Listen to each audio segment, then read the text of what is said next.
హరే కృష్ణ. మనం దేహం కాదనే జ్ఞానం హరే కృష్ణ మహామంత్ర కీర్తన ద్వారా అత్యంత సులభంగా తెలుసుకోగలం. మనం మన భౌతిక విద్యా అర్హతలను చూసుకొని ఎంత గర్వించినా కూడా నేనెవరని అనే ప్రశ్నకు మాత్రం ఒక్కసారైనా సమాధానం చెప్పలేము.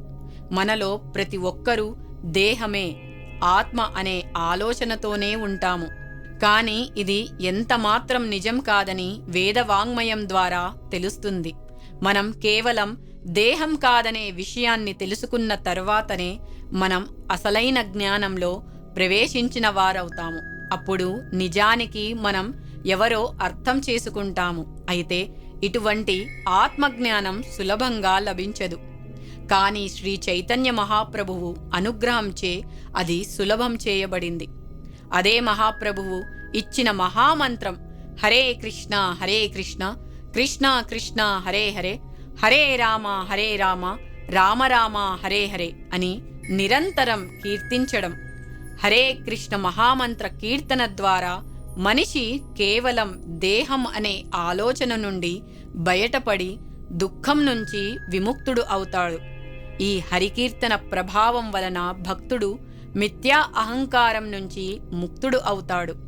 నిరంతరం హరే కృష్ణ మహామంత్రాన్ని జపించేవాడు, అలాగే కీర్తించేవాడు భౌతిక దేహం నుంచి ముక్తుడై ఉంటాడు. ఈ హరే కృష్ణ మహామంత్రం కలిసంతరణ ఉపనిషత్లో చెప్పబడింది.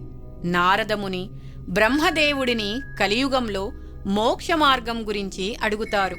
అప్పుడు బ్రహ్మదేవుడు నారదమునికి ఈ మహామంత్రాన్ని వివరిస్తారు. కలిసంతరణ ఉపనిషత్ ప్రకారం మన కాలమైన కలియుగంలో విభిన్నమైన వేద యజ్ఞాలు, తపస్సు, కఠినమైన ఆచారాలు చాలా కష్టం. కానీ ఈ హరినామ సంకీర్తనం ద్వారా భగవంతుని కృపను పొందడం సులభమని ఈ ఉపనిషత్లో చెప్పబడినది. హరే కృష్ణ మహామంత్ర కీర్తన ద్వారా మనిషి తాను ఈ దేహాన్ని కాదని తెలుసుకుంటాడు. అలా హృదయం శుద్ధిపడినప్పుడు మనం ఈ భౌతిక జగత్తుకు చెందిన వారం కాదని అర్థం చేసుకుంటాము.